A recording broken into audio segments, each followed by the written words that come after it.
Hello everyone, welcome to our ARD for Brandon. Let's go around the table and introduce ourselves. I'm Dr. Peacock, I'm the administrator. I'm Liz Huggins, I'm one of the resource teachers here on campus. I'm Jenna Henderson, diagnostician. And I'm Kim Menzies, the math teacher. And I'm Ashley, mom. Hi Mom. We have a couple of questions to ask you before we get started. Is this ARD being recorded or is there an attorney present? No. Okay, and then next I have the statement of confidentiality to read to you. It says all information concerning a student with disabilities is confidential and may not be discussed with anyone except those who have a legitimate educational interest in the student. All participants are expected to speak in a courteous manner and a conversational tone. This expectation must be followed in order to facilitate a safe, collaborative environment focused on the development of appropriate educational plans for this student. What is the purpose of our ARD today, Ms. Henderson?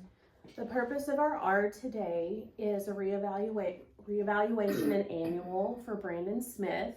His current eligibility is as a student with a specific learning disability in math calculation. And then the purpose of the meeting is to discuss proposed eligibility based on his reevaluation.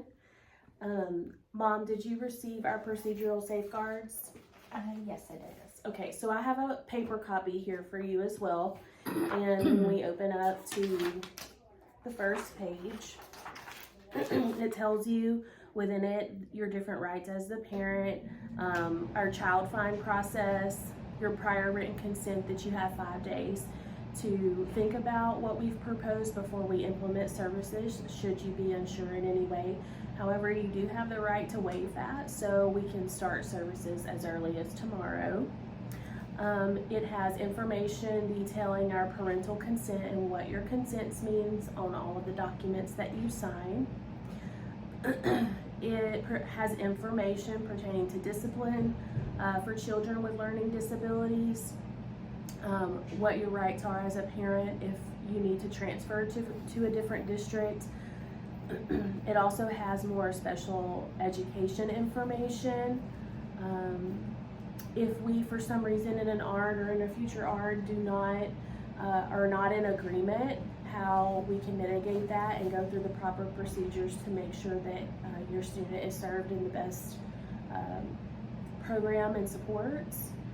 It goes over state IEP facilitation so that we can move through the individual education plan.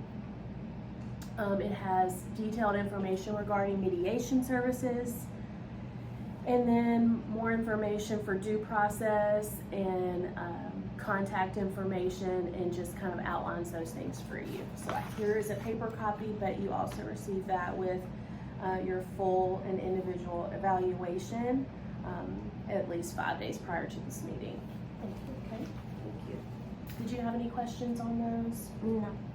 Okay, so our current eligibility is resource for math calculation, and we're going to go ahead and look into the evaluation from his reeval.